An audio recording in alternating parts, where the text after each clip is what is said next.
Okay. Okay. Please wait a moment. I will read these all questions because after you will think about you have another things to talk, and I will read all questions, and after we can cut it.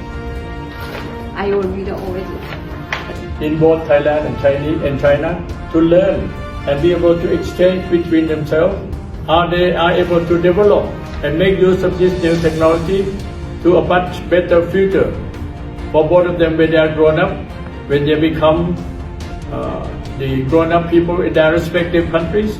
They will be able to use and exchange this new technology, including AI and exchange in the artificial intelligence and also digital communication system, because this is the trend of the new world technology.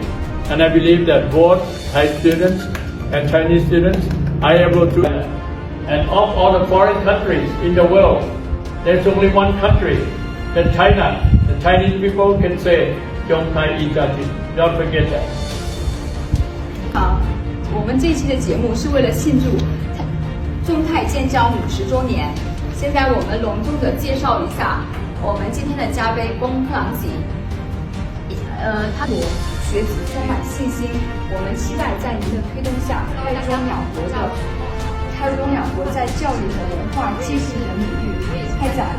Relationship between these two countries started in 1975, and now we are celebrating 50 years of mutual diplomatic relationship that has resulted in so many benefits for both countries.